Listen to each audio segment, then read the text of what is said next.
grabar en esta computadora. Muy bien. Buenos días. Ahora que estamos grabando voy a repetir un poco para que quede grabado. Este teórico, si bien es el teórico 5 y su título es Resolución de Problemas, Pensamiento y Aprendizaje, vamos a culminar o a cerrar un poco el tema del teórico anterior, en el que veníamos hablando del aprendizaje social. Nos había quedado pendiente. Hablamos mucho del aprendizaje social desde el punto de vista de Bandura. Claramente como el aprendizaje vicario, cómo podemos aprender por observación, y cómo, de alguna manera, esto históricamente daba cuenta de un cambio de paradigma, ¿no es cierto? De que el conductismo no era suficiente para poder explicar los procesos complejos de aprendizaje, sino que se requería de una serie de procesos mentales. Ahora, mientras aparecía o mientras en el mundo se hablaba de esta teoría del aprendizaje por observación de Bandura, paralelamente había un desarrollo, otro tipo de desarrollo, que era el de Duas y Muñiz. A ver, les voy a mostrar y les voy a compartir acá está, una presentación de PowerPoint. Ahí está. Ahí la ven, sí, que es el aprendizaje social, los modelos socioconstructivistas, donde de alguna forma hablan de lo que se llama la construcción social de la inteligencia, ¿sí? Muñiz y Duas, de alguna manera, son los autores de un capítulo, de un libro que ustedes tienen como bibliografía obligatoria, pero también hay otras personas como Anneli Perret-Clermont, ¿sí? Que de alguna manera eran los que apoyaban o postulaban esta idea ¿sí? Que aparece básicamente en Europa, alrededor de los años 70, 80, digo, parecía como otra posición. A ver, como no estoy, necesito esto. No está cerrado, necesito compartir esto. A ver, voy a compartir esta presentación.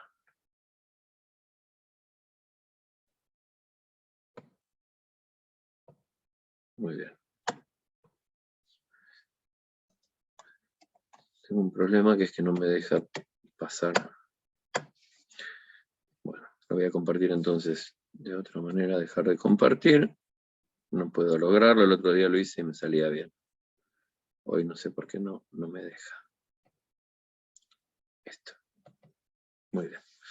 Ahí podemos ver la diapositiva, aunque aparezca así, igual sirve, podemos mirarla. ¿Sí? Como decíamos recién, el aprendizaje social. Entonces, voy a correr esto. Ahí al costado, ahí no molesta. Bien. Entonces, como decíamos, se entiende la inteligencia es como la capacidad de adaptación al ambiente, no solo físico, sino también social. O sea, ¿por qué lo llaman la construcción social de la inteligencia y qué clase de diferencias tenía con lo que estaba proponiendo Bandura? Digo, porque para Bandura el aprendizaje social, porque básicamente era a través de la observación, y sobre todo de la observación de otras personas, o de modelos generales. Por eso lo termina llamando también como modelado, porque uno tiene modelos, entonces uno ve el comportamiento de esos modelos, ve el resultado que tiene ese tipo de comportamiento, uno es capaz de internalizarlo, o sea, de guardarlo en sus sistemas de almacenamiento o de memoria, y luego uno le da como un sesgo personal o particular, ¿no es cierto?, el que cada uno tiene, para poder tratar de utilizarlo, ¿no es cierto? Entonces no es que vemos algo y lo copiamos de la misma manera, sino que lo internalizamos y luego le damos como un estilo personal. Por el otro lado, estas personas vienen de una tradición más bien piagetiana, o sea, sí aceptaban que la inteligencia era una construcción, o sea, con el punto de vista, ¿sí?, que proponía Piaget, nosotros, a través de la interacción con el medio, o sea, seres humanos, en esa interacción construyen las propias estructuras de pensamiento de la inteligencia. Por estructura se entiende aquellas formas que organizan los contenidos que entran. Es como decir, como si pensáramos, ¿no es cierto?, en dispositivos.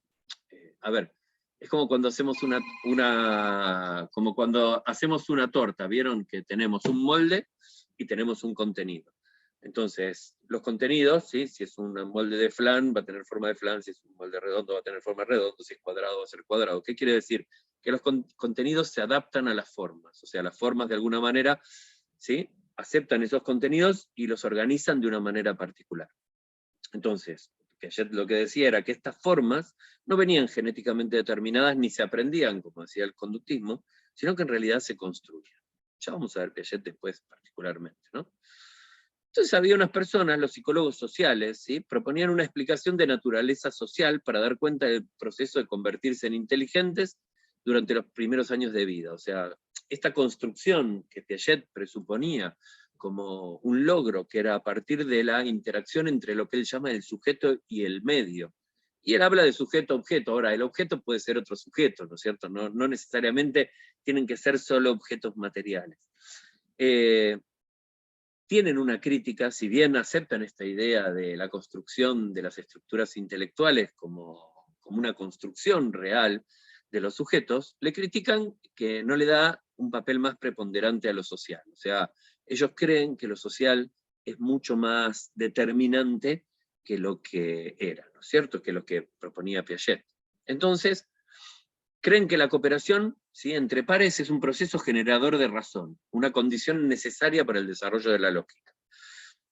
A ver, generalmente cuando uno ve estos, ya sabe Piaget. Yo asumo que ustedes ya vieron Piaget, que la vieron en Introducción, en Historia, en Sistemas, la vieron en un montón de lugares. ¿Alguien se anima a hablar un poco de la teoría de Piaget, a decirme 2 o 3 cosas? ¿No? ¿Sí? A ver. ¿Nadie? ¿Somos pocos? Hola, profe, ¿cómo va? Bien. ¿Qué tal, Rocío? ¿Cómo estás? Soy Alma, estoy desde la computadora de una amiga, perdón. Bueno, Alma, muy bien, Em, entonces.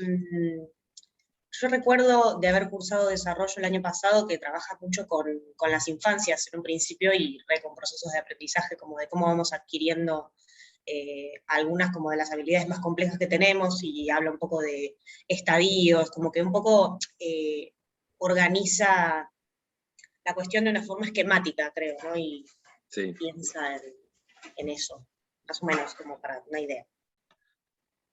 Bien, pero, a ver, yo me refería, o sea, Piaget postula la idea de como unos mecanismos. O sea, Piaget en algún momento dice, los seres humanos nacemos como una especie de déficit. O sea, al momento de nacer solo contamos con los 5 sentidos, ¿sí?, que es como una manera de conectarnos con el ambiente.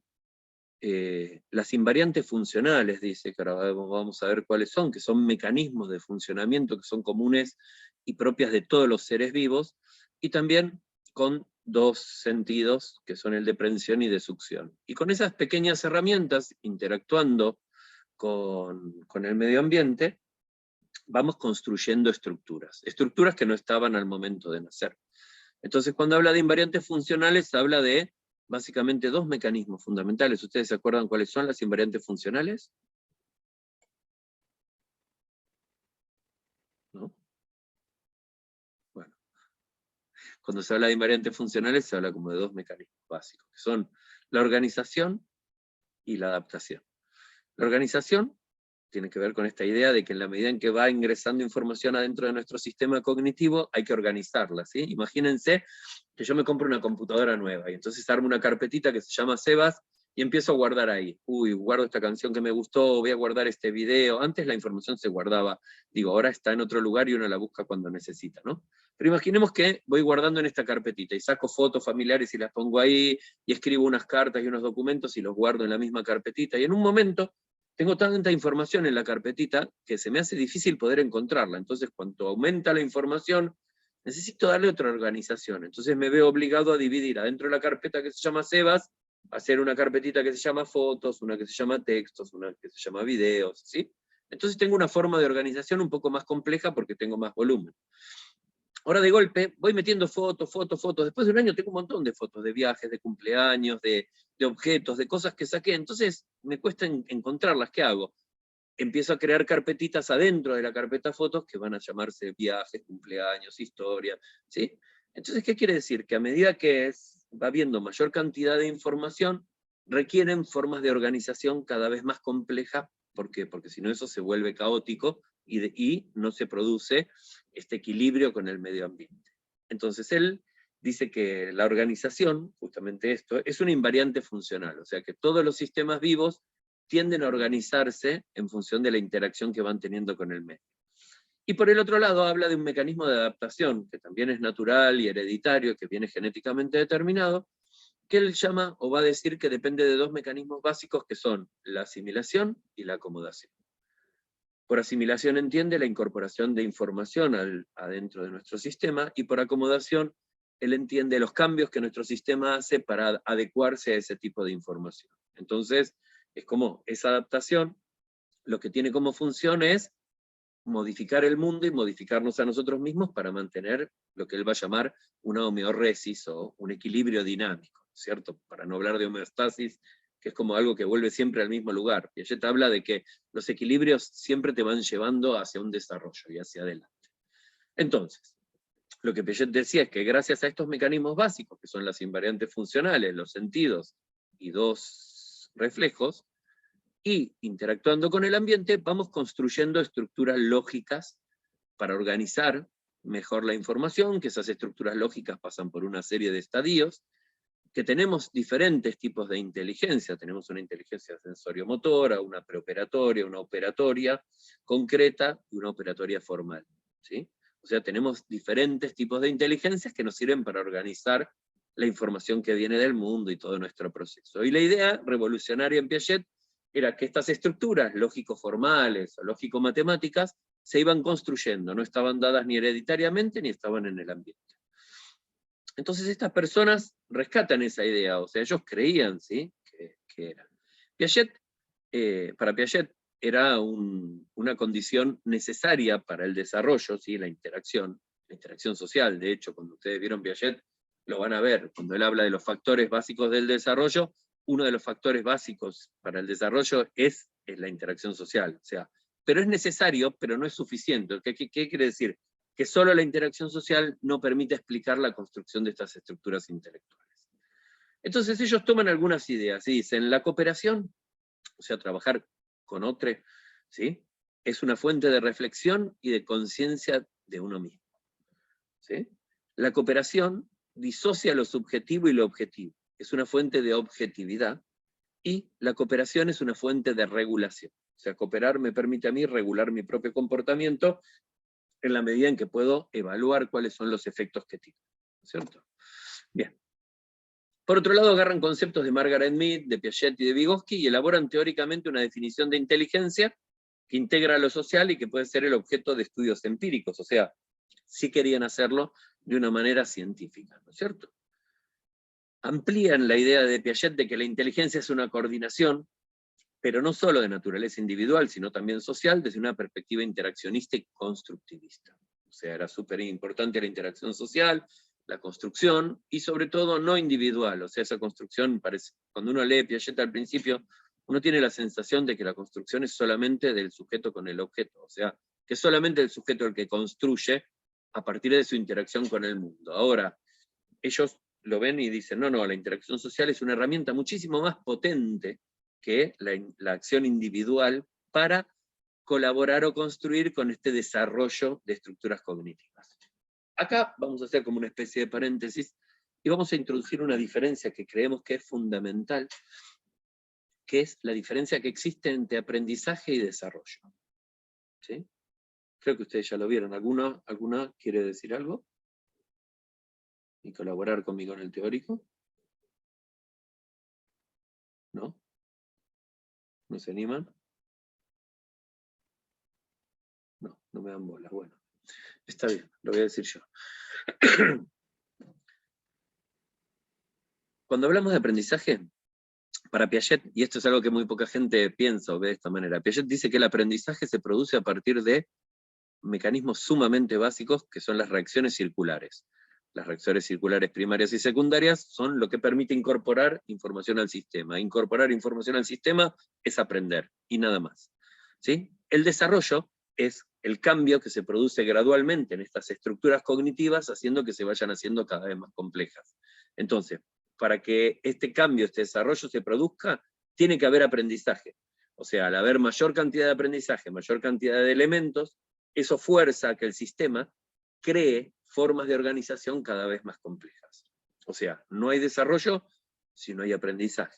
Ahora, el desarrollo produce que los aprendizajes sean cada vez más complejos y más potentes, o sea, que interactúan entre sí, el desarrollo y el aprendizaje. Entonces pensemos, desarrollo es desarrollo de las formas, de los moldes, de las estructuras, y el aprendizaje es de contenidos.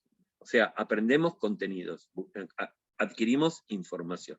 Entonces, Piaget no hablaba de aprendizaje, o sea, su teoría no es una teoría del aprendizaje, sino que es una teoría del desarrollo cognitivo, o sea, de cómo se construye una estructura mental, no de cómo aprendemos. Para cómo aprendemos, él postulaba principios como mucho más sencillos, o sea, aprendemos a partir de la experiencia, y aprendemos a partir de la reorganización que se produce a través de unos mecanismos cognitivos muy complejos que él va a llamar abstracciones, ¿cierto? Abstracciones empíricas, pseudoempíricas, reflexivas, ¿sí? No sé qué fue lo que pasó, pero me había quedado sin imagen. Bien. Estábamos en esto. Retienen la idea de Vygotsky, saben quién era Vygotsky también, ¿no es cierto? ¿Sí? Nada, me dicen, por lo menos díganme sí, profe, o algo. Es como si no estuvieran, es como si estuviera solo dando la clase. Bien. La idea de Vygotsky es que un niño puede hacer hoy colaborando con otro es lo que podrá hacer solo mañana. Lo cual es bastante obvio, digo. En realidad Vygotsky, acá dice Vygotsky, en realidad es Vygotsky, vamos a arreglar. Vygotsky postulaba esa famosa zona de desarrollo próximo, donde decía que, bueno, que lo que un chico puede hacer, un niño puede hacer en colaboración con un adulto, es algo de que va a poder hacer el día de mañana. Después lo vamos a discutir cuando veamos Vygotsky. Bueno, seguimos con la idea de esta construcción social de la inteligencia, ¿sí? O sea, ¿cómo hacemos para pensar o para justificar que esas estructuras tan complejas o cognitivas, sí, lógico-formales, que ustedes ya vieron cuáles eran las propiedades y vieron los estadios por los cuales se va pasando dentro de cada una de estas estructuras diferentes, el problema complejo era explicar cómo se generaban. Entonces esta gente dicen que toman la idea de Piaget de cuando hay dos centraciones diferentes. A ver, para explicar esto, les voy a hacer una pregunta y necesito que me respondan, aunque sea por el chat. ¿Ustedes vieron en Psicología del Desarrollo o en algún lado la famosa prueba de la plastilina, de la conservación de la sustancia de Piaget?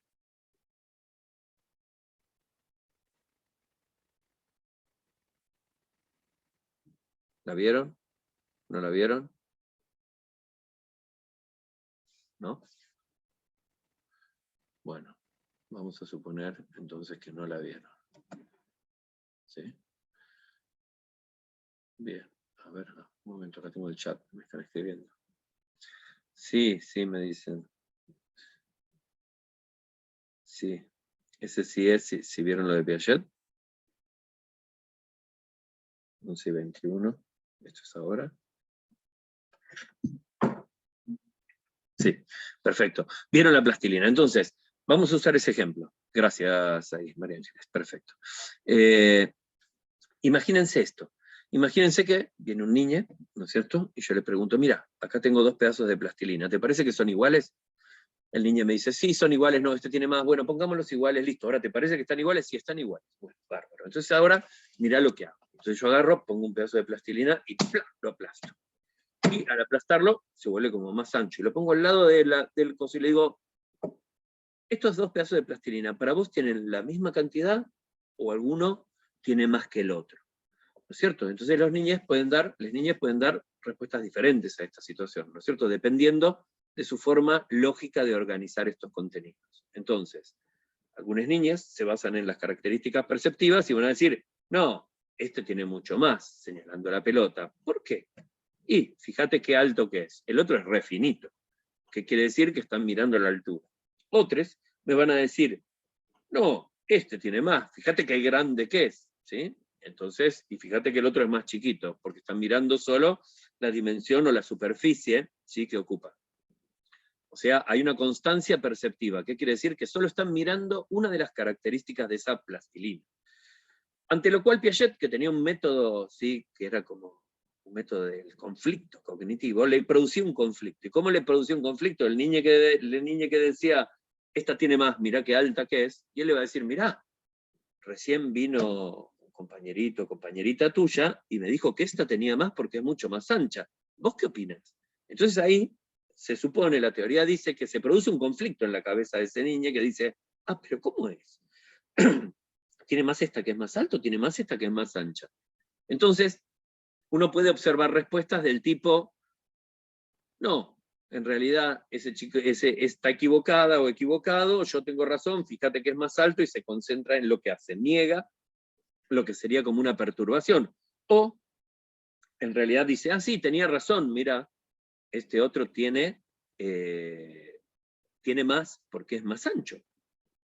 Ante lo cual uno puede seguir como repreguntándonos. O también, digo, las niñas que tienen ya como una cosa medio como conservadora, podrían decir, no, mira, la verdad, las dos tienen la misma. ¿Por qué? Y porque no quitaste ni agregaste nada, entonces las dos tienen la misma. Entonces uno dice, ah, mira, está organizando con una estructura lógica que tiene reversibilidad. Si tiene reversibilidad, es porque probablemente es una forma más compleja o más elevada de organizar la información.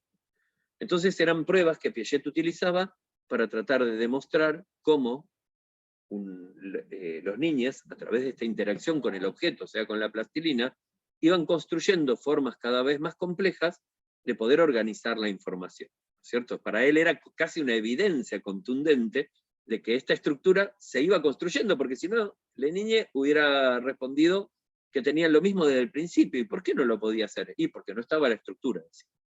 Entonces, a veces, en este experimento, el niño se daba cuenta en ese momento y decía, ah, no, pero es verdad, si no quitó ni puso, las dos tienen lo mismo. Entonces uno decía, wow, en este momento está construyendo la estructura, es como el momento. Ahora, lo que ellos iban a decir es que la interacción social, o sea, que si yo juntaba un niño que pensaba, que tenía un pensamiento que no era operatorio, ¿sí? O sea, que pensaba que esta tenía más porque era más gorda, con un niño que tenía una centración diferente, que pensaba que el otro tenía más porque era más ancho, o que ya era conservador, esta centración o este conflicto de opiniones entre los dos, esta interacción social, iba a producir casi como automáticamente un desarrollo. Entonces se ponen a hacer, plantean la idea de que esto, de la existencia de lo que se llama un conflicto sociocognitivo.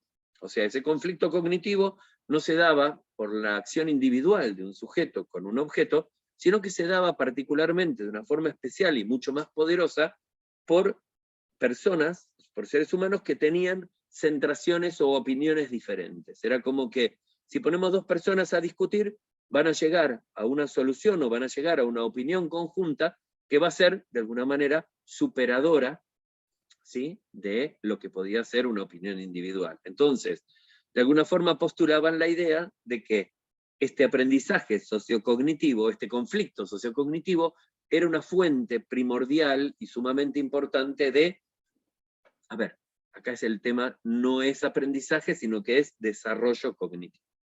Entonces, la tesis central de esta idea de la teoría del aprendizaje social desde el punto de vista constructivista es la tesis o la idea de que las coordinaciones cognitivas son resultado de coordinaciones sociales.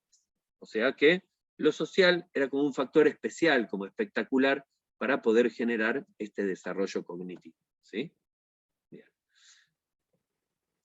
Entonces, plantean después una idea de marcaje social, ¿sí?, para analizar la intervención causal de regulaciones sociales en el desarrollo cognitivo. Cuando se habla de marcaje social, habla de las relaciones entre las personas. Es como decir, yo hablo y ustedes me creen porque yo soy el profesor. Digo, hay ciertas diferencias como de estatus que determinan una cierta marca social o socialmente determinada que tiene influencias sobre las interacciones entre las personas.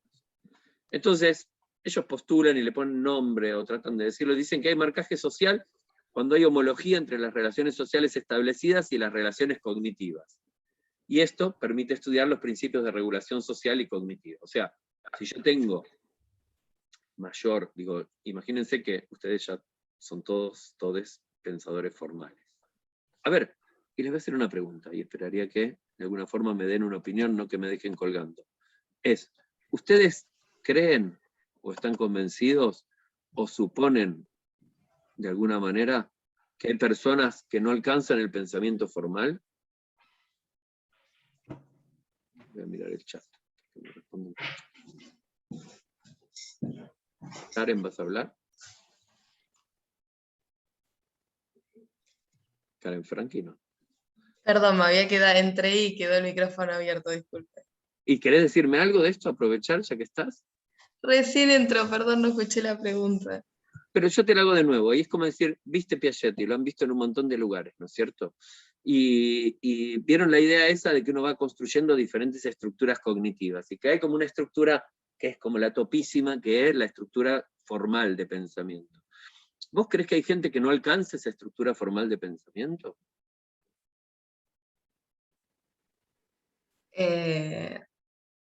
Y depende de las condiciones, ¿no? Por ahí, por ejemplo, veíamos desarrollo del psicoanálisis. Sí. El caso de El salvaje del Aveyron. Sí. Entonces, capaz que esa persona por ahí tiene las condiciones físicas dadas, pero bueno, también no tuvo, digamos, el soporte de las figuras parentales que lo acompañaran para poder hacer todo el desarrollo de los estadios de Piaget, de que va aprendiendo esto y lo otro. Pero no sé, capaz que estoy mandando una fruta terrible. No, está muy bien, porque es como decir, bueno, para que haya una construcción tenía que haber interacciones, y digamos la construcción social o el lenguaje era como súper importante para que se pudieran alcanzar las formas más complejas de pensamiento, de organización. ¿Sí? Entonces, el caso del salvaje es como un caso paradigmático, porque uno decía, bueno, este hombre que está privado de estas interacciones sociales, en realidad no desarrolla porque no tiene, digamos, no termina de construir esta estructura más compleja por falta de interacción adecuada. Ante lo cual Chomsky decía, no, claro, bueno, pero esta persona no termina de... esas estructuras están, como decía recién Karen, a ver, biológicamente las tenía, pero como no tuvo los estímulos, no terminó de aparecer. ¿Qué quiere decir? Que en vez de construirse, solo aparece. Entonces, uno presupone que no están y se construyen, el otro presupone que están y que se van revelando o van apareciendo a medida que son necesarias. Ahora, la pregunta, un poco capciosa que yo les hacía, era si creíamos, porque esto era, cuando yo estudiaba en la facultad, en los años 80, 90, era como muy común escuchar personas del área de la educación que decían que había gente que no disponía de la capacidad de pensamiento formal, lo cual es una brutalidad. Es decir, todos tenemos pensamiento formal a partir de los 10, 12, 14 años a más tardar. Ya sabemos que todos lo tenemos, salvo que tengamos un déficit hereditario o algún tipo de trastorno, pero si no, las personas que consideramos comunes, normales, todas tenemos pensamiento formal, lo cual es una evidencia de que disponemos de él de una forma genéticamente determinada y que sí, gradualmente va revelándose o va apareciendo a medida que lo necesitamos, lo que explica por qué en determinados momentos de nuestro desarrollo respondemos o organizamos la información de manera diferente. ¿Bien? Entonces, ¿qué quiere decir?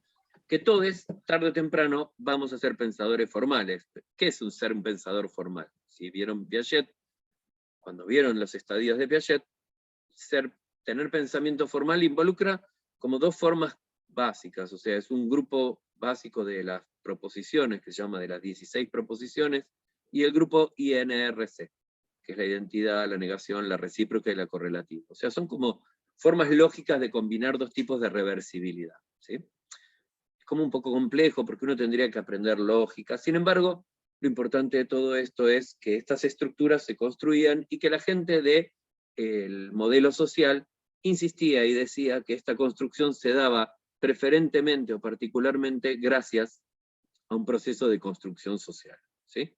Entonces, proponen una teoría psicosociológica de desarrollo cognitivo donde los progresos interindividuales, quiere decir, los progresos que se van dando gracias a la interacción social, se vuelven en procesos intraindividuales, o sea, de que interactuar con otros va a mejorar mi desarrollo cognitivo, lo cual no hay dudas, pero no porque construyamos, sino porque ciertas cosas se revelan gracias a todo este tipo de interacciones. ¿Bien? Entonces, ellos presentan evidencias de los conflictos sociocognitivos generan desarrollo cognitivo, explican por qué razones el conflicto sociocognitivo induce un desarrollo cognitivo. ¿Sí? Entonces, pero para que esto pasara, había que poner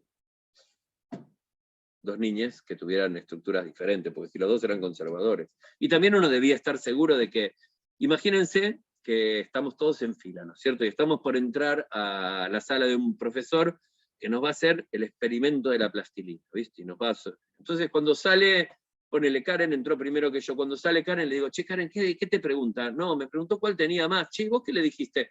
No, yo le dije que tenía más la que era más alta, porque era redonda. ¿Y qué te dijo? No, me dijo que había otro que le había dicho que tenía más, pero a mí me parece que tenía más la que era redonda. Ah, bueno. Entonces cuando entro, o sale después, por ejemplo, Lidia, y le digo, che, Lidia, digamos, ¿qué te preguntó? Me preguntó lo mismo. ¿Y qué dijiste? No, para mí, las dos tienen la misma, porque si no agregás ni quitas nada, las dos son iguales. Entonces entro yo, y cuando entro yo, el profesor que te dijo, me dijo, ah, muy bien, muy bien. Cuando entro yo le digo, me dice, ¿cuál tiene más? Y yo ni pienso, sino que le digo, no, las dos tienen igual, porque... y lo contesté en realidad porque me lo dijo Lidia, no porque yo me hubiera dado cuenta de nada, pero el profesor se queda re contento pensando que yo soy un conservador. Y en realidad no conservo nada, lo único que hice fue imitar la respuesta que otro me había dado. Entonces, ¿hubo desarrollo cognitivo? No, no lo hubo. Mi estructura y mi forma de organizar es igual al de Karen. Lo que pasa es que dije algo que había escuchado en otro lado. O sea, no necesariamente esa clase de pruebas reflejan el nivel de organización de una persona. O sea, que yo no lo vea no quiere decir que esté, y que yo lo vea no quiere decir necesariamente que está, sino hago un montón de preguntas para darme cuenta de por qué funciona. E igualmente, hoy en día, aceptamos la idea de que no tiene mucho sentido tomar esta clase de pruebas. ¿Por qué? Porque tarde o temprano, todas las niñas van a alcanzar una estructura formal de pensamiento alrededor de entre los 10 y los 14 años. Inexorablemente. Entonces, ¿qué sentido tiene? A menos que yo quiera tratar de demostrar un déficit de razonamiento deductivo. ¿Sí? Bien.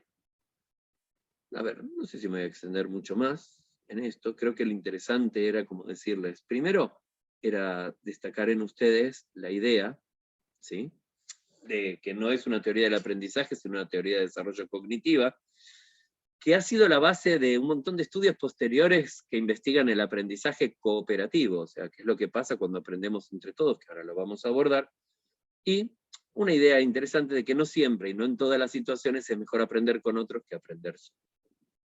Muy bien. Voy a dejar de compartir, voy a volver a nuestra... Acá está. Entonces, una idea interesante que tenemos de esto es que tiene que ver con el aprendizaje social. Es decir, aprendemos de muchas maneras diferentes. Claramente aprender con otros es bueno, ¿sí? ¿Por qué? Porque me permite poder tener un feedback de lo que sé o lo que no sé, o poder discutir. No sé, imagínense que si yo les pregunto, para ustedes, ¿es mejor aprender solos o aprender en grupo?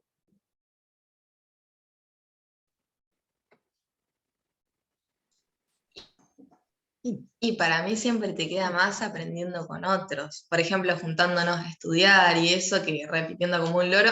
Pero a veces depende, porque te puedes jugar en contra que terminas charlando de cualquier otro tema. Pero en general, si te centras en estudiar, sirve mucho. Y recomendaban bastante en la facu juntarse a estudiar en grupo. Muy bien. Lidia iba a hablar, iba a decir algo. Para iniciar juntos, charlar los temas. Karen dice.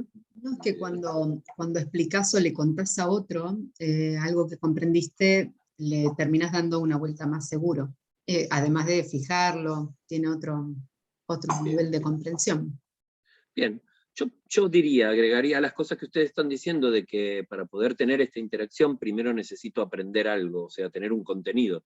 Si no hay contenido, difícilmente puedo discutir. Entonces, en el proceso de aprendizaje hay una instancia que es individual, que es cuando yo leo para incorporar contenido, o miro un video, ¿sí?, o de alguna forma me proporciono el estímulo de conocimiento, y luego lo puedo reorganizar o reinterpretar en interacción con otros. ¿Qué quiere decir? Que el proceso de aprendizaje no es sencillo ni unideterminado, sino que es una cuestión como bastante compleja, que tiene que ver con esta posibilidad de incorporar información y luego reorganizarla o buscar relaciones o potenciarla utilizando el recurso de otras personas. Entonces, también varía en función del contenido. Si yo tengo que aprender algo de memoria, o sea, memorizar, por ejemplo, una canción o una serie de clasificaciones, es mejor hacerlo solo que hacerlo con otros. Ahora, si yo tengo que resolver un problema, es mejor hacerlo con otras personas. Por ejemplo, y acá entramos en el tema de lo que era el teórico de hoy, salimos un poco, seguimos hablando, esto es aprendizaje social, son estrategias de resolución de problemas, ¿no es cierto? Entonces, es decir, hay un problema clásico que decía que un grupo de personas se acercan hacia la Luna, van a una base que hay en la Luna, sin embargo, tienen un accidente, y la cápsula aterriza, digamos, a 10 kilómetros de la base. Y que entonces va a haber que agarrar e ir caminando desde la cápsula hasta la base, y que solo podemos agarrar, no sé, una lista de, tenemos un montón de objetos o de materiales, entonces es decir, bueno, ¿qué cosas te llevarías? Solo podés llevar 3. ¿Cuáles de estas 3 cosas o en qué orden las clasificarías de cosas más importantes a cosas menos importantes? Entonces cada uno agarra y anota. Para mí, yo primero me llevaría el agua, después llevaría el oxígeno, después llevaría un martillo, después llevaría, y hace su lista. Luego de eso, interactuamos. Y entonces decir, che, bueno, ¿cómo hacemos? A ver, ¿qué llevaríamos? Discutimos, y entre todos hacemos una lista común, o sea, llegamos a un acuerdo y decimos, mira, entre todos creemos que el orden es este. Y luego de que nos juntamos entre todos, le vuelvo a preguntar a cada uno de ustedes, bueno, ahora, después de haber discutido, ¿qué listarías? Entonces miro lo que uno eligió primero, sin haber estado con los otros, lo que uno elige con otros, y si eso que uno eligió con otros se sostiene cuando uno está solo de nuevo, porque a veces uno cede por el, no sé, a ver, a veces me ha pasado a mí que he participado de grupos de estudio donde había alguien que tenía una personalidad muy fuerte y que imponía sus opiniones, y en realidad no sabía un pomo, era versero, no había leído, pero igual opinaba y hablaba de todo. Entonces era terrible para el grupo. ¿Por qué? Porque sí, está bien, le dábamos la razón, pero después yo ponía cualquier otra cosa, o sea, el grupo no servía para aprender más, sino que era un grupo como hasta complicado.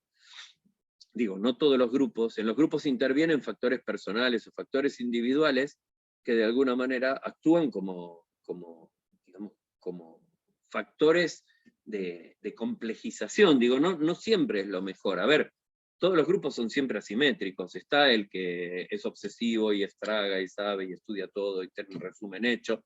Está el que viene pintado y no sabe nada y no leyó nada, pero es re simpático, entonces lo invitamos siempre al grupo. Está el que pone la casa, porque en algún lado nos tenemos que juntar, ¿sí? Es como que está el otro que a veces lee o subraya, está el otro que no entiende nada, que tiene de todo siempre torcido, está el otro que es un renegado y que siempre nos lleva a la contra porque le gusta llevarse la contra nada más, está el gracioso que siempre se la pasa diciendo pavadas y haciendo chistes e interrumpiendo. Digo, entonces cuando hacemos ese grupo, es un grupo medio como complicado, no necesariamente estudiar en ese grupo va a ser mejor que estudiar solo. Digo, todo varía.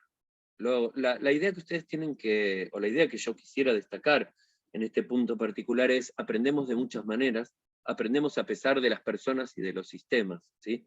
Aprendemos y utilizamos un montón de circunstancias diferentes.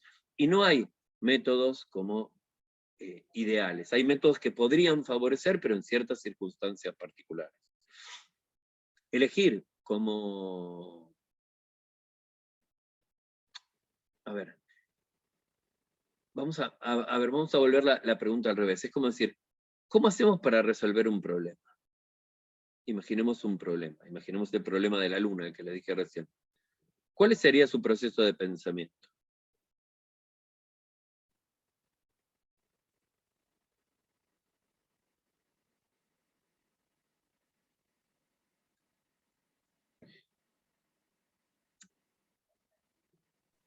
¿Podrías repetir, por favor? Me perdí. ¿Qué fue lo que, cómo dijiste? Imagínense que vamos en una cápsula y estamos yendo a una misión lunar. Y nuestra cápsula se cae a 10 kilómetros de la base. En vez de aterrizar en la base hubo un desperfecto. Y tenemos que agarrar e ir caminando hasta la base.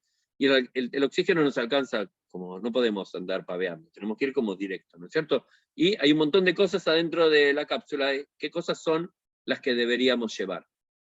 ¿No es cierto? ¿Qué cosas son importantes? No importa cuáles son las cosas, digo. ¿Cómo uno pensaría en este problema? ¿O cómo se resuelve este problema? Yo cuando decías me quedé pensando, bueno, puede ser, sí, el oxígeno, el agua, y en una, digamos, en la puesta en común, Sí. suponte que, bueno, el oxígeno decide llevarlo otro, o el agua decide llevarlo otro. Después está supeditado a que ese quiera darte el oxígeno o no. No, Suponte que llevamos fuera una para persona- todos. Vamos a Por poner eso, que somos claro. todos solidarios y que solo podemos llevar una cantidad Teóricamente, limitada de cosas. ¿Sí? claro. Porque si no llevaríamos todo y entonces cada uno comparte con los demás y entonces no está mal. Sería como una buena No, pero respuesta. pensando en ese principio, digamos, dando como por sentado que el principio del bien común es el que prima para todos. Está bien, pero además del ¿No? bien común, hay como una cosa de razonamiento, ¿no es cierto? Es como decir, a ver, si tenemos oxígeno para 1 hora, ¿sí? Y tenemos que caminar, bueno, 10 kilómetros, probablemente caminando rapidito, supongamos que llegamos, ¿sí? La pregunta es decir, che, ¿para qué vamos a llevar agua y comida? Si vamos a caminar 1 hora, digo, si nos quedamos sin oxígeno nos morimos, digo, y en 1 hora no nos vamos a morir ni de sed ni de comida. ¿Para qué vamos a cargar con todas estas porquerías si no son necesarias? Pero lo primero que uno piensa es, vamos a llevar agua y comida, ¿por qué? Porque son como imprescindibles para la vida humana, pero acá hay una restricción, que es que si en 1 hora no llegamos, nos morimos porque no tenemos oxígeno. Entonces, por ahí sería más útil llevarnos una soga, por si hay un accidente y tenemos que arrastrar a alguno, que llevar agua o llevar comida, que parecen como cosas imprescindibles. O sea, en realidad es como una prueba medio como tramposa, ¿no es cierto?, que impone ciertos grados de restricciones para poder entender cómo hacemos para resolver problemas, o cómo son las estrategias que utilizamos para resolver problemas, o cómo son los procesos de razonamiento, de pensamiento lógico o emocional que nos permiten afrontar un problema. Me hace acordar, perdón. Sí, dale. Cuando recién empezó la cuarentena, que la gente compraba pero comida exuberantemente, dejando a otros, por ejemplo, sin barbijos, sin papel higiénico, cuando supuestamente también eran 2 semanas, pero dejaron los supermercados vacíos. Y llamaba la atención lo del papel higiénico, yo creo que nunca lo entendí. No sé qué era lo que pensaba la gente que le iba a pasar, o que se iban a tener muchos mocos durante toda la pandemia, o que iban a tener diarrea, pero les preocupaba particularmente como el déficit de papel higiénico. Rarísimo, o de barbijos. De barbijos tenía como alguna especie de razón, pero bueno, no se podía salir y cuando había que salir, y además todo el mundo empezó a fabricar barbijos, de golpe había barbijos de todo tipo. Digo, uno tiene como formas de resolver problemas. Ahora, pensemos, ¿cuál es la forma más primitiva de resolver un problema? El ensayo y error sería. Muy bien, por ejemplo. Bueno, el ejemplo de, de la cápsula espacial no sirve porque solamente tenés un intento, pero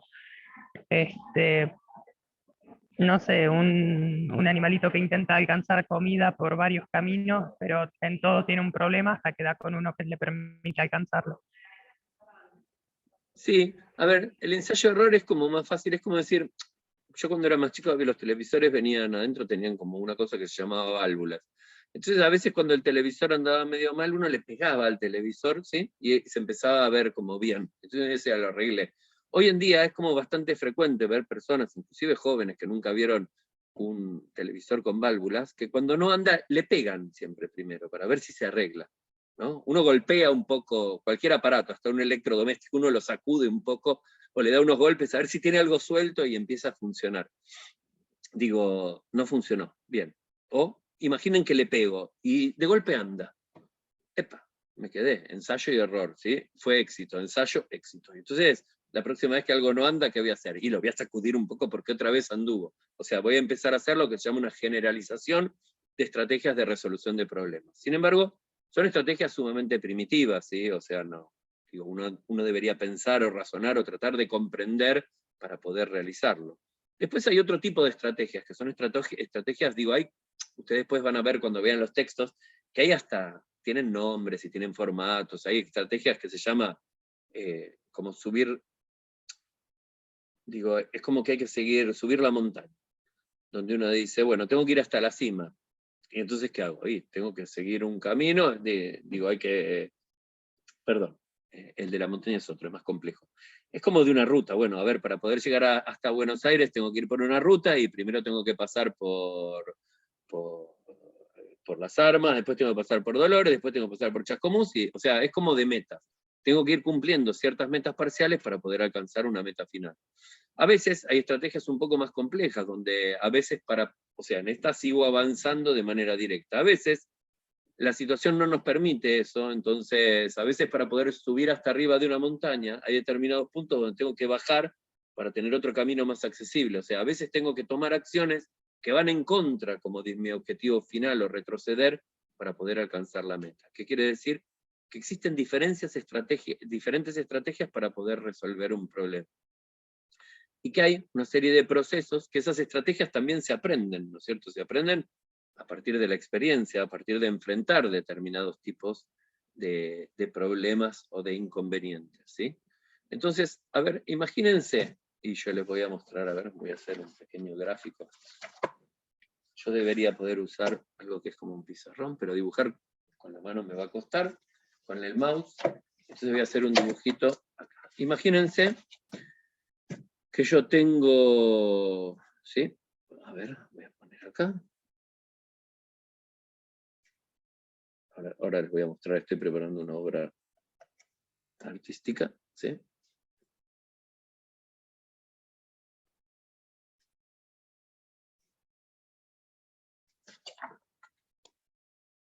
¿Lo ven? No es muy bueno, ¿sí? Pero ven, es como un hombre y tiene a sus costados, tiene como dos piolas, ¿no es cierto? Como dos piolines que están colgados del techo, ¿sí?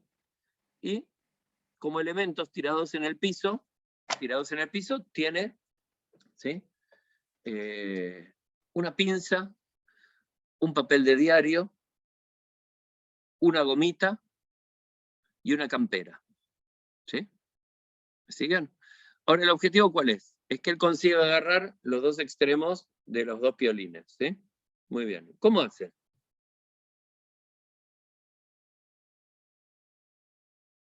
Porque uno dice, bueno, voy, agarro un piolín. Pero cuando agarro un piolín, ¿sí? ¿Vemos? Imaginen que agarro este, ¿sí? Y lo agarré, y lo tengo de la mano, pero no llego a agarrar el otro, ¿sí? De atar, qué sé yo, la campera o un violín y darse más margen. ¿Y darse? Más margen. Más Más margen, margen sí, no me alcanza, ya probé la campera. No probaste la La campera la ato y me la ato al pie, por ejemplo. Está. Sí, pero después, ¿cómo hago? Con la mano sin soltar acá el piolín para desatar la campera y llegar hasta el otro piolín. No sé si me alcanza. No me acuerdo que tenés la gomita, la gomita, la campera, Sí, una pinza la tengo. pinza. ¿Qué hago con la pinza? ¿Para qué sirve una pinza? Para agarrar, para dejar fijo algo a un lugar. Pero Muy bien. ¿Y para tenés qué que más? tenerla, pero tenés que tenerla la pinza. ¿Y para Es qué algo más que me yo sirve? para cortar, ¿Para qué más? para tirar. ¿Para qué más? Es medio rebuscado, pero Pinza. podés atar la lapicera a la punta de un violín, empujarlo y que haga péndulo, y cuando viene lo haga más. Exacto. Pero es medio También, está rebuscado. buenísimo, me encantó el péndulo. Pero esa es la solución, además. Es como decir, la utilizo como un peso. Pero ¿qué pasa? Hay un fenómeno que se llama fijeza funcional, donde uno piensa que una pinza se usa básicamente para apretar, para cortar o para tirar, pero no se usa como un peso. Entonces, la fijeza funcional nos lleva a perseverar en la función de un objeto particular. Y es contraproducente contra un fenómeno que ayuda en la resolución de problemas, que se llama flexibilidad.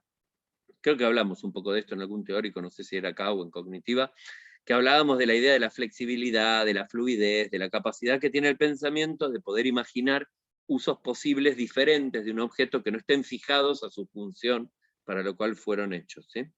Entonces, históricamente, quienes se investigaron o quienes empezaron a investigar las estrategias de resolución de problemas o cómo hacíamos para aprenderlos fueron los de la Gestalt. ¿Se acuerdan de los gestálticos? De Köhler, Kafka, eran de apellidos alemanes, yo no me acuerdo muy bien cuáles son, y básicamente ellos investigaban, como decíamos, la percepción, ¿no? O sea, la teoría de la Gestalt. Sin embargo, cuando vino la Guerra Mundial, la Segunda Guerra Mundial, muchos de ellos, Köhler, Kafka, ahora no me salen los otros apellidos, eran judíos. Entonces, en Alemania nazi iban a tener como un futuro bastante incierto. Entonces, se lo llevan, y se lo llevan a las Islas Canarias. Ellos juntos, ¿sí? Estaban en las Islas Canarias, y entonces se ve que mientras transcurría la guerra ahí, empezaron a hacer una serie de experimentos. Empezaron a hacer una serie de experimentos con animales, ¿no es cierto? Para ver cómo los animales podían resolver problemas, y para ver si los seres humanos y los animales resolvíamos problemas de la misma forma. Y empezaron a trabajar con simios, ¿sí? Con chimpancés, ¿no es cierto? Y entonces empezaron a notar y a ver qué clase de cosas hacían, y empezaron a establecer una serie de postulados que tenían que ver con las estrategias de resolución de problemas.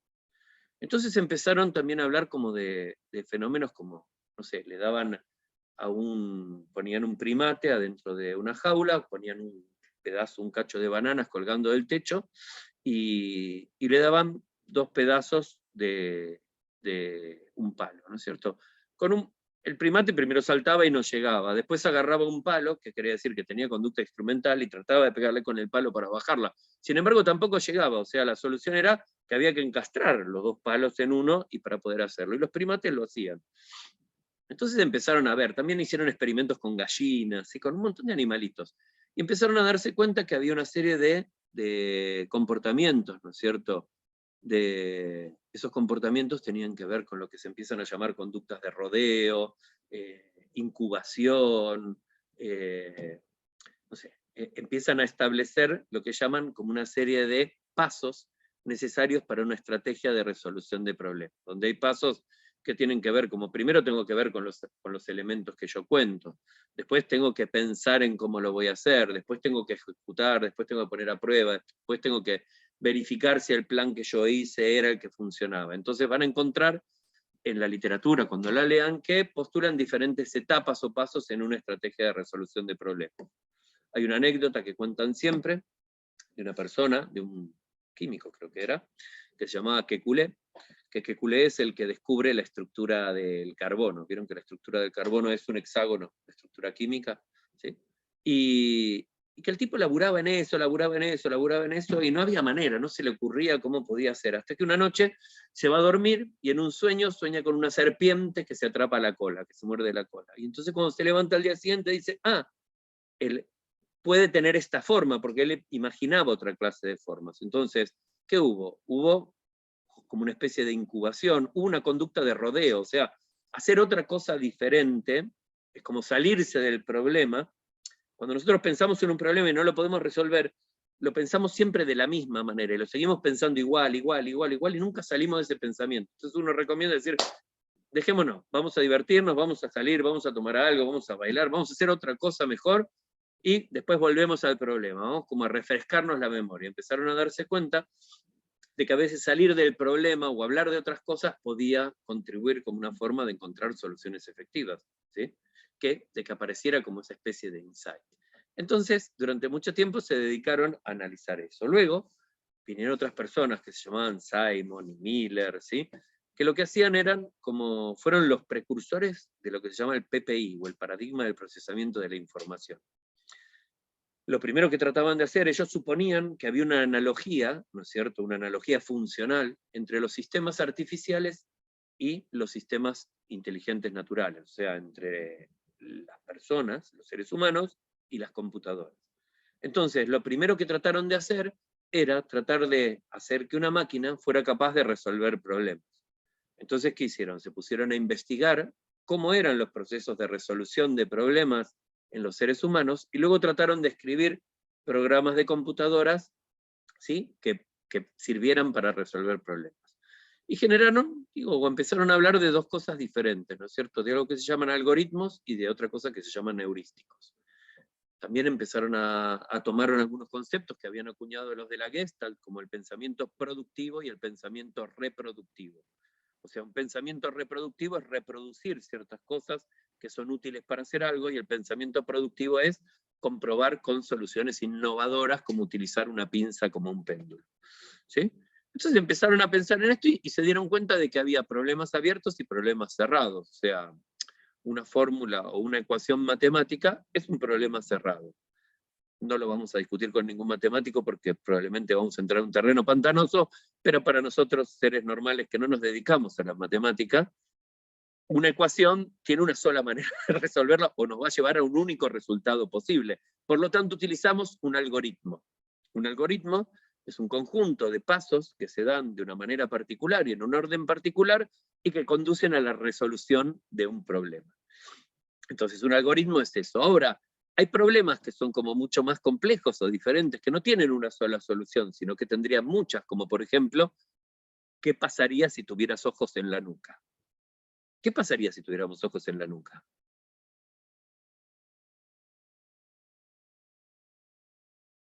Díganme, a ver, ¿qué piensan? Caminaríamos en la dirección contraria, porque si no nos chocaríamos las cosas. No, también tenemos ojos en el frente y ojos en la nuca. ¿Qué pasaría? No Piensa. puedo imaginarme el estrés.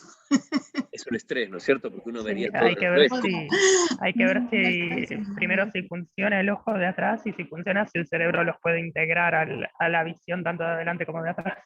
Puede ser, también podría ser que se integren y que tengamos un cerebro más complejo. Podríamos ver lo que la gente dice a nuestras espaldas. Ya no sé si la espalda sería la espalda o la llamaríamos de otra manera.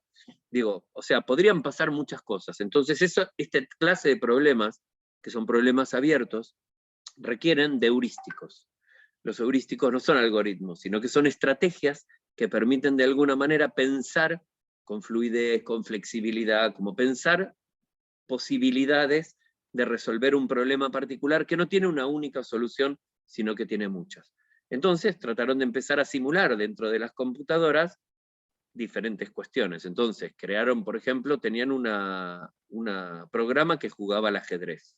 Cuando yo era más pequeño había como un tipo que era Kasparov, que era como un maestro magistral de Larry Kasparov, y había otro que era un americano, que no me acuerdo cómo se llamaba, y que eran como los desafíos mundiales de ajedrez, a ver quién jugaba mejor al ajedrez, y había uno que les ganaba a todos, creo que era Kasparov.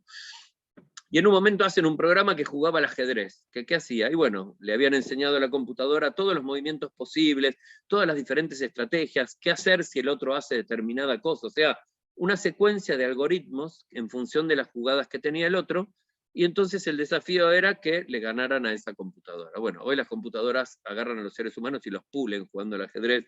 ¿Qué quiere decir? Que no hay chance de ganarle a una computadora jugando al ajedrez. Ninguna persona ya le puede ganar. En aquel momento los programas estaban empezando, el primero se llamaba Deep Blue, creo, y era un programa al que era como bastante difícil poder ganar, ¿sí? Entonces empezaron a darse cuenta que la computadora tenía una limitación, que era que solo era capaz de hacer lo que el programa le decía que tenía que hacer con esa información.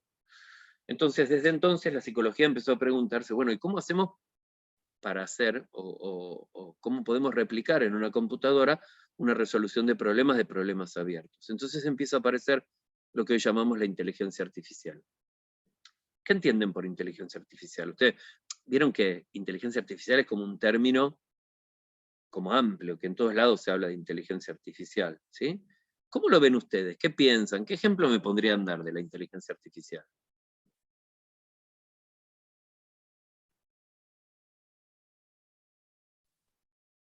Hace un par de años leí un artículo que tenía que ver con la redacción con la escritura de libros por inteligencia artificial.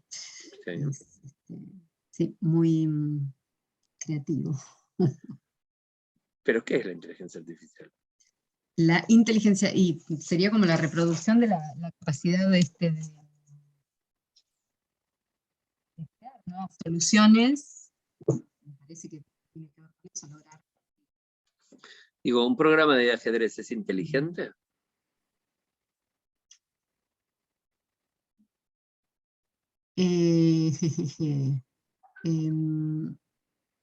Y yo creo que llegará el momento en que sea, que tenga Digo, la flexibilidad como para, pero por ahora yo lo que creo es que tiene una sumatoria de posibilidades y una rapidez. Como actualmente sé que supera a los humanos el ajedrez, como que. en el ajedrez sí, porque hay un algoritmo y Claro, son por eso. problemas cerrados. Claro. Entonces se Es un hacen algoritmo. programas que contemplan, ¿no es cierto?, como un montón de posibilidades. Ahora, ¿La Claro. inteligencia artificial es solo jugar al ajedrez o inteligencia artificial es algo diferente? ¿Qué Y piensas? no, sería eso, buscar nuevas soluciones, alternativas, una flexibilidad que por lo menos hasta ahora aparentemente no se ha logrado, teóricamente.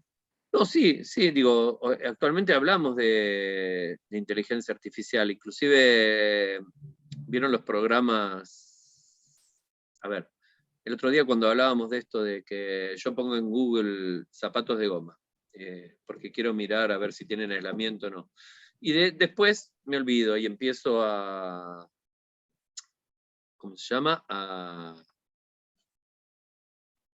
recibir mensajes y propagandas de zapatos de goma, zapatos de goma, zapatos de goma. Entonces digo, che, ¿quién?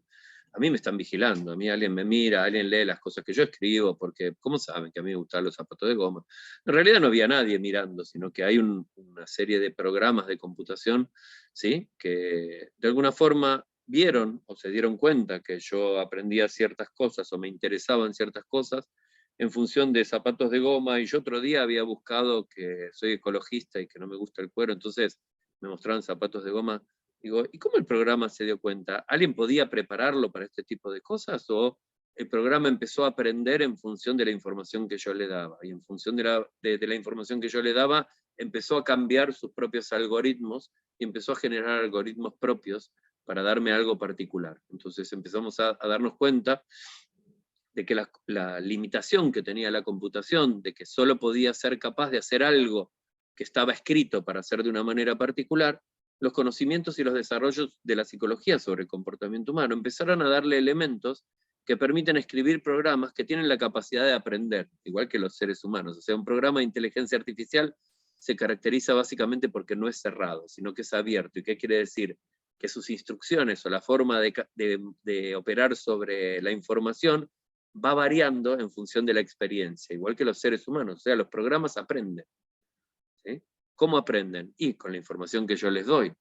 Entonces, los algoritmos, por ejemplo, de inteligencia artificial que utilizan los programas de Google, ¿sí? Tienen esta característica, juntan un montón de información y la combinan o la establecen estadísticamente y la van combinando de formas diferentes y van ampliando su manera de combinarlas en función de ver cómo las combinan otras personas. O sea, se escriben, hoy en día uno de los lenguajes que más se utiliza de programación es el Python, que es un lenguaje para programar machine learning, o sea, máquinas de aprender, ¿sí? Que en realidad son las que utilizan inteligencia artificial, y resuelven problemas basados en la probabilidad estadística o en las cosas que más pasan.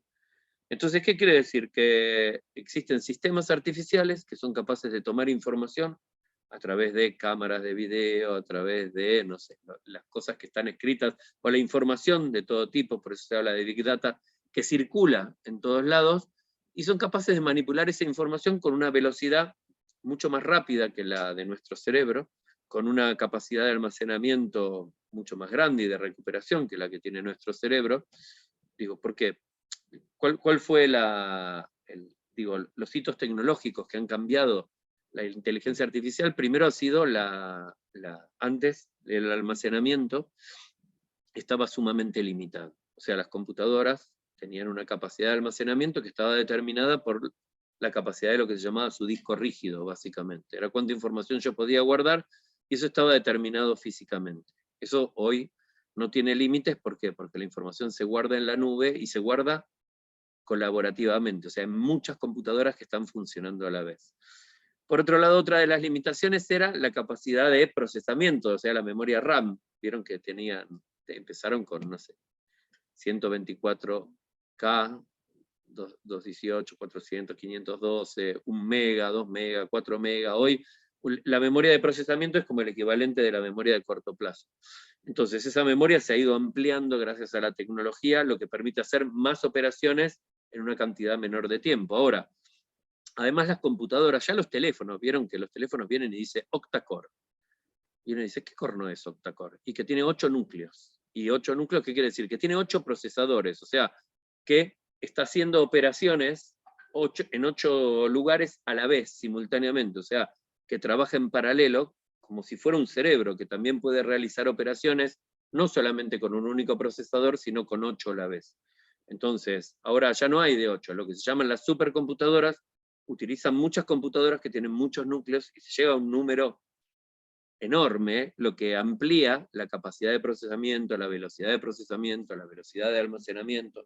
Entonces los sistemas artificiales son mucho más eficientes todavía que los sistemas naturales o biológicos para resolver problemas. El problema que tienen es que todavía, digo, si nosotros creamos programas que se pueden retroalimentar a sí mismos y pensarse en sí mismos, y los dotamos de características tecnológicas que superan a las capacidades, digamos, de hardware de los seres humanos, va a llegar el momento, tarde o temprano, en el cual las máquinas van a crear un propio programa que nos va a poder superar, que nos va a poder controlar. O sea, las ideas casi posapocalípticas de las películas como Matrix, digo, como Terminator, claramente representan un temor que tenemos los seres humanos, en donde en los congresos se habla todo el tiempo de cuáles son los límites que le vamos a dar a la inteligencia artificial. O sea, una computadora puede evaluar en una fracción de segundo 500.000 formas de resolver un problema y contrastarlas con la realidad y ver si a alguien le funcionó o no, mientras que yo no tengo ni tanta acceso a tanta información ni tanta velocidad para poder hacerlo.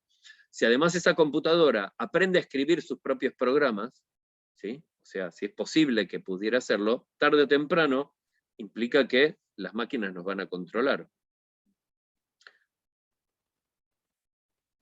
¿Es medio estúpido lo que les digo? ¿Qué opinan de esto? ¿O deberíamos tenerle miedo a las máquinas? Y no, la bolsa ya está manejada por máquinas, ¿no? Así les va, en la bolsa se funden y se revientan, son como Eso. los que compran criptomonedas, pasan de Es por millonarios a eso. pobres de un segundo al otro porque hay por ahí como muchísimo azar. Digo, La hoy cuestión por- y la cuestión de la emocionalidad, no, yo creo que vamos a evolucionar a superhombres. yo creo que hay Vamos a hacer eso.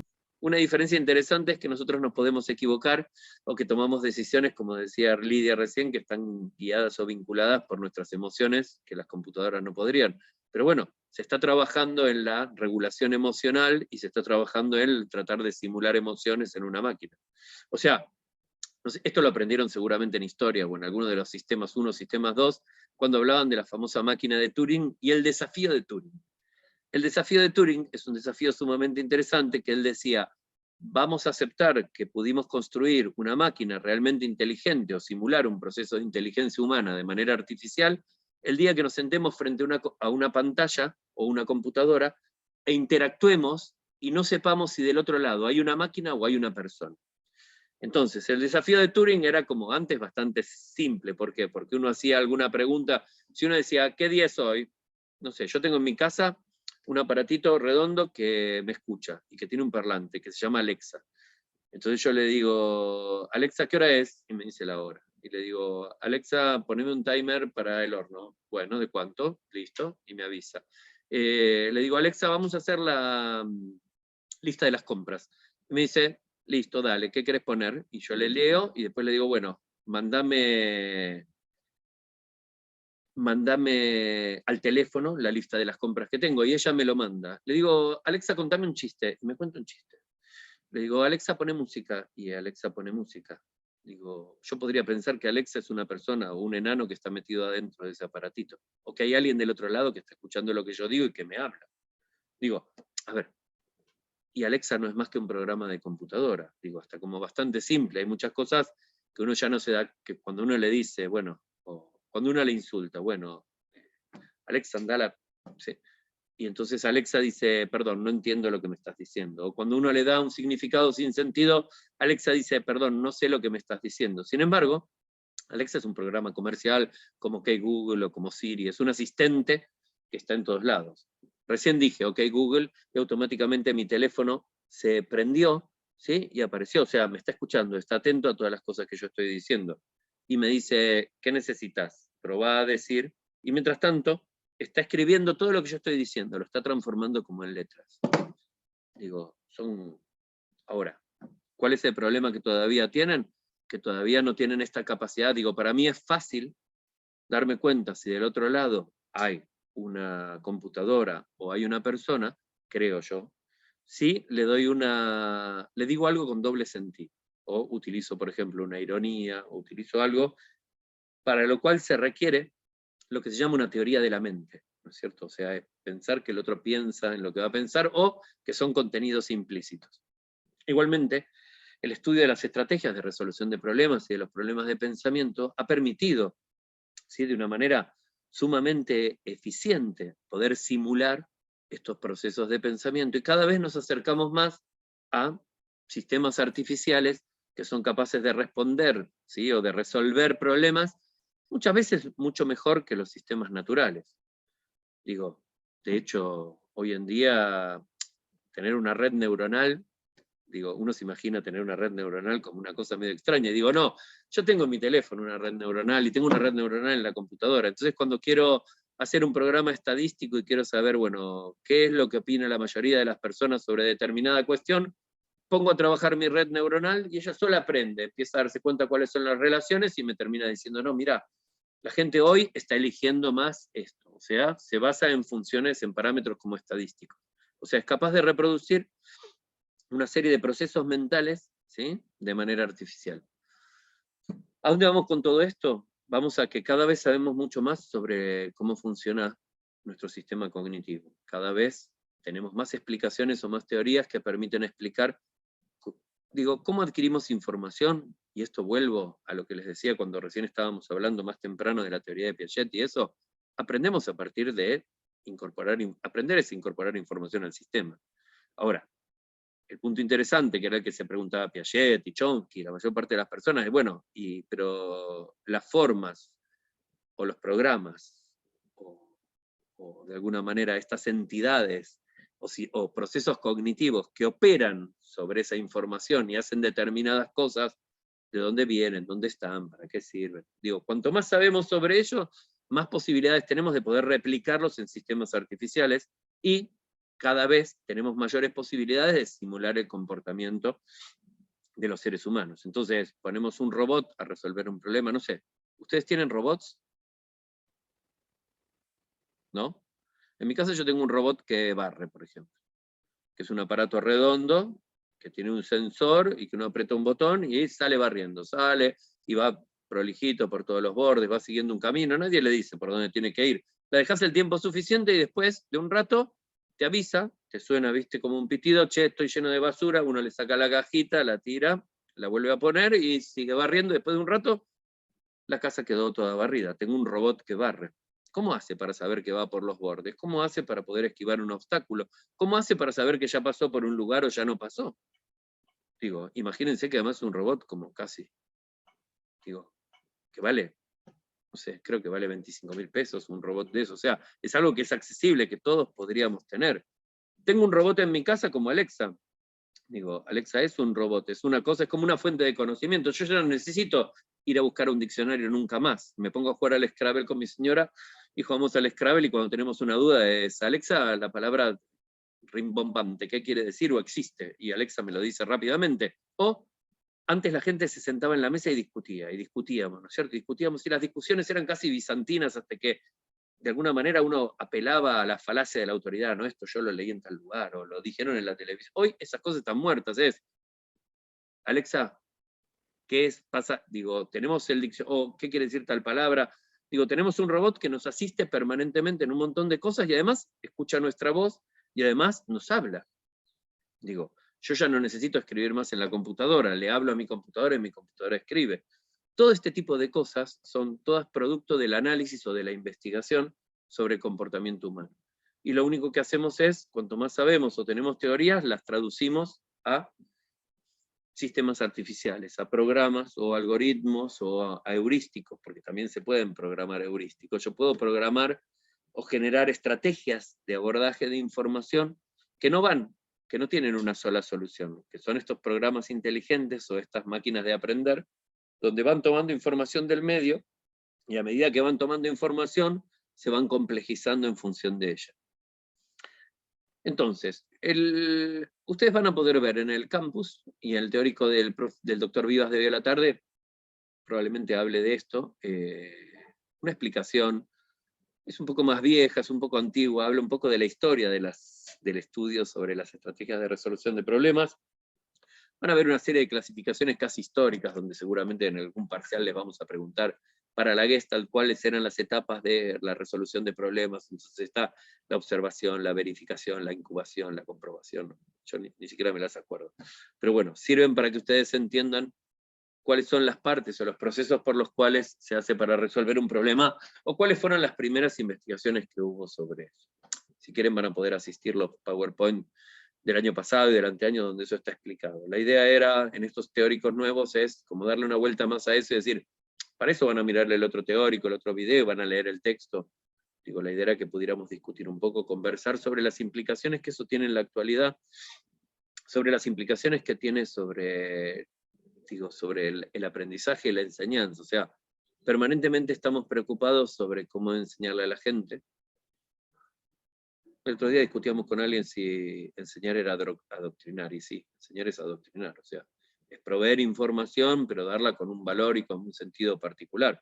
O sea, a alguien se le ocurrió que este contenido que ustedes que cursan teorías del aprendizaje tenían que aprender sobre estrategias de resolución de problemas.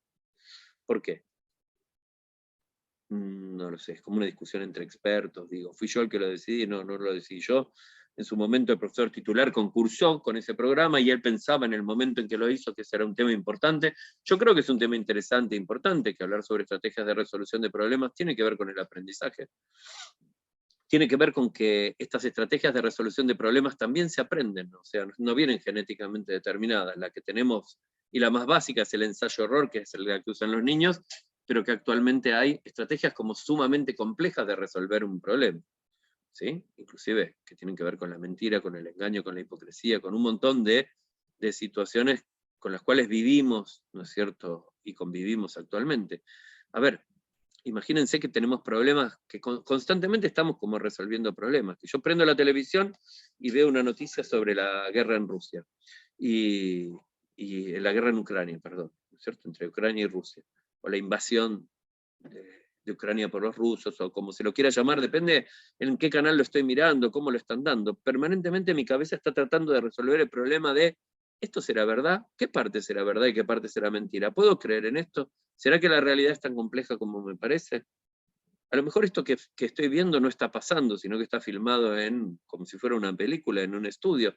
O a lo mejor es cierto y están pasando determinadas cosas. No sé, es como que permanentemente tenemos que resolver problemas de manera constante y sin pausa, y que tenemos una serie de estrategias que son fijas para resolver estos problemas. ¿Sí? A ver, acá Florencia Tisera hoy me decía el diccionario predictivo. El diccionario predictivo claramente hay un programita que empieza a contar las palabras que yo escribo, empieza a ver las palabras que yo más uso, entonces cuando yo ya pongo algunas letras, me sugiere las palabras que uso con mayor nivel de frecuencia. Digo, no es que el teléfono sepa, ¿sí?, lo que yo escribo, sino que sencillamente hace como un conteo estadístico. Entonces me ayuda a mí, me facilita una tarea al proveer un conjunto de posibilidades. Es también una estrategia, las estrategias de resolución de problemas también están basadas en la efectividad, en para qué sirven, en cómo sirven, ¿sí? Bien. Como siempre hablé mucho, hablé de dos temas. Hablamos de un tema que era el aprendizaje social, creo que lo vamos a redondear diciendo, hablamos de modelado del aprendizaje social de Bandura, cómo realmente modifica un paradigma del aprendizaje, que era el conductismo. Hablamos de la teoría del aprendizaje social de Dois y Muñiz, que también es aprendizaje social porque implica no aprender con otros, sino desarrollarse con otros, que también es sumamente como interesante. Para el aprendizaje social de Bandura, es importante proveer la respuesta correcta o el modelo correcto para que alguien lo aprenda. Para la teoría del aprendizaje social de Dois y Muñiz, es como fundamental no dar la respuesta correcta. ¿Por qué? Porque lo que queremos es como que el sujeto lo descubra por sí mismo y en realidad construya algo. O sea, tienen como una intencionalidad. Es como decir, che, en el aprendizaje social, cuando yo estoy tratando de enseñarles algo a ustedes, ¿está bueno que yo les diga lo que tienen que aprender o está bueno que yo promueva que ustedes lo descubran por ustedes mismos? ¿Qué opinan?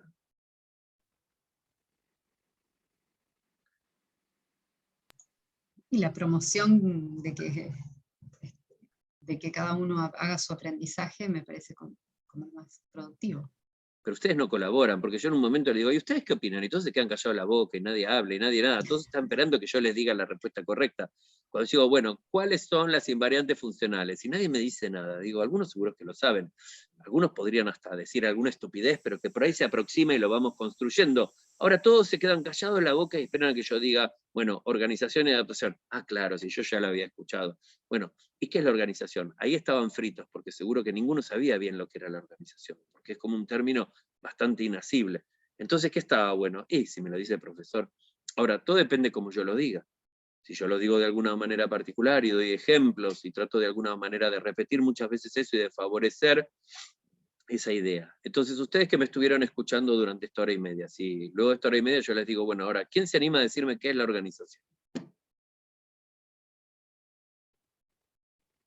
¿Alguno? ¿Algune? ¿Nadie? Y eso que lo dije y lo expliqué. Yo me iba contento, yo pensaba que hoy habían aprendido. Sin embargo, me queda una duda profunda y terrible, es, ¿aprendieron? ¿O van a volver a ver el video después y van a tratar de aprender? ¿O van a ir al libro y van a ir a buscar a ver? ¿O en realidad les importa un comino lo que es la organización? Y si no es una pregunta de parcial, ¿para qué me lo voy a aprender? ¿Basta con que yo hable y diga algo para que ustedes lo aprendan? ¿Basta de que estemos en grupo? No. Digo, no. Karen me dice que no. Karen, ¿vos te acordás lo que es la organización? ¿Te animás a decírmelo? Ja, se ríe. No, no se anima. ¿Nadie se anima a decirme qué es la organización como invariante funcional? Miren que lo vieron en Introducción a la Psicología, en Psicología del Desarrollo, en Historia de la Psicología, en Sistemas 1, en Sistemas 2. Digo, prácticamente lo han visto en todas las materias que tuvieron hasta ahora. Y esto es como básico. Piaget dice que hay dos invariantes funcionales. Generalmente uno se equivoca y dice asimilación y acomodación. No, no son las invariantes funcionales. Son organización y adaptación. Adaptación se la saben porque dicen, sí, es el equilibrio entre asimilación y acomodación. Ahora, ¿qué es la organización? ¿En serio nadie se anima a decirme lo que es? ¿No? Malísimo. Acá es donde yo me evalúo, se produce una autorregulación, hay como una especie de feedback y digo, estos teóricos son una porquería porque nadie aprende nada. Profe, Sí, perdón, es que recién llego de la facultad de GRAP, me sí, metí ahora, sí, y como nos estás toreando así, sí, bueno, organización sí. Como la invariante funcional de Piaget, organización. es la incorporación en a partir de esquemas, ¿verdad? Los nuevos no Me parece que te estás haciendo una mezcolanza con asimilación y acomodación. sí. Asimilación y acomodación son los dos Es mecanismos. cuando incorporo algo nuevo a los esquemas que ya tengo presentes. O que ya tengo más o menos estructurados. A ver, la asimilación y la acomodación son los dos mecanismos básicos de una de las invariantes funcionales, que es la adaptación. Sin embargo, Piaget postula que hay dos invariantes funcionales que son adaptación y organización. La adaptación es el equilibrio entre la asimilación y la acomodación, que son los mecanismos de la adaptación. Ahora, ¿qué es la organización? La otra invariante funcional que nadie sabe, que nadie se acuerda. Acá alguien sí me escribió, y eso lo estaba viendo justo, es Karen. Karen me dice, sí, organizarlos, sí, organización es organizar. Es medio como tautológico, ¿no es cierto? Bueno. Como para definir. Tiene que ver con los esquemas de base. No hay esquemas de base. Acuérdense esto, para Piaget nacemos y no tenemos ningún maldito esquema. Lo único que tenemos son 5 sentidos, 2 invariantes funcionales y 2 reflejos. Y con nada más que esto, construimos una estructura formal de pensamiento que es una belleza.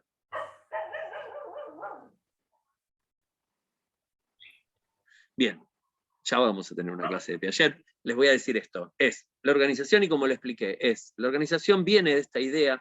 Piensen que cuando Piaget postula su teoría, venía imbuido por la teoría general de los sistemas de von Bertalanffy, ¿sí? De la parte de la dialéctica marxista, de que el todo es más que la suma de las partes, de que había como un montón de conocimiento, de que él toma de un montón de lugares la teoría epigenética, ¿no es cierto? O sea, la tercera vía entre Darwin y Lamarck, él venía con un montón de teorías. Entonces decía, esto es, a ver, constantemente tenemos que mantener un equilibrio con el medio ambiente. Entonces, en la medida en que el sistema cognitivo adquiere o se va llenando de contenidos, se necesitan mecanismos cada vez más eficientes para poder ordenar esa información. La organización tiene que ver con esto, tiene que ver con la creación de estructuras cada vez más potentes o más eficientes para poder ordenar esa información, y esto viene derivado de una famosa ley de la termodinámica, ¿sí?, que habla de la entropía. La entropía es como esa tendencia al caos, donde dice, a mayor nivel de información, hay más tendencia al caos. Es lo que yo decía con mi carpetita de Windows, mi carpetita de la computadora, donde tengo tanta información que ya no sé dónde encontrarla, o encontrar la información que necesito, me lleva tanto tiempo que mientras la encuentro me muero. Entonces, ¿qué quiere decir? Que cuanto más información tengo, necesito organizarla de una manera cada vez más eficiente, y como los sistemas de organización que vienen genéticamente determinados no son suficientes, el organismo se ve creado, se ve obligado a crear, para no morir, o sea, en su instinto de supervivencia, se ve obligado a crear o a desarrollar o a construir formas más eficientes de organización de la información. Entonces esta es la idea básica, además de constructivismo, es la organización, porque lo que construimos son formas de organización de la información cada vez más eficientes y potentes, decía Piaget. Yo les digo hoy, relájense porque no construimos nada. Ya viene construido, ya vienen genéticamente determinados, se revelan, ya hay evidencias y todo eso. Pero bueno, uno necesita, y esto hablábamos de eso, todo partió de, ¿aprendieron lo que quería decir organización? Bueno, hoy no sé si lo aprendieron, pero ahora tienen una idea como un poco más intuitiva de qué se trata. Entonces, que te den la respuesta correcta ayuda un montón. Para eso vamos a la escuela o a la universidad. Porque hay personas que saben más que nosotros de un montón de cosas, o tomamos cursos o los escuchamos, ¿por qué? Porque nos facilitan el proceso de aprendizaje, hace que sea mucho más rápido.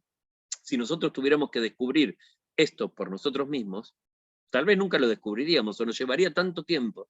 Entonces, enseñar a través del modelado del aprendizaje social que postulaba Bandura, ¿sí?, acelera muchísimo los procesos de adquisición de conocimientos. Y esa es una de las cosas más interesantes que tiene, y es una de las cosas más interesantes que fundamentan la idea de la instrucción. Entonces, como decir, bueno, ahora, hablar conmigo es lo mismo que ver un curso en el cual yo grabo el video, tener la posibilidad de interactuar sería mejor. Sí, ¿saben qué? Si ustedes me preguntaran y no fueran tan momias, y entonces dijeran, che, profe, ¿esto qué quiere decir? ¿O qué está diciendo con tal cosa? Aprenderían más, o sería como mucho más fácil. ¿Sí? Bien. Son las 12:30, se terminó el teórico. Los veo el jueves de la semana que viene, que vamos a hablar de otras cosas, a ver. Muchas gracias. No me acuerdo de cuáles. Bien, así que bueno, nos vemos, el jueves nos vemos en Cognitivo, con quienes cursan Cognitivo, y si no nos vemos el martes que viene, y después voy a poner el teórico en la página, ¿sí? Gracias. Y gracias a ustedes.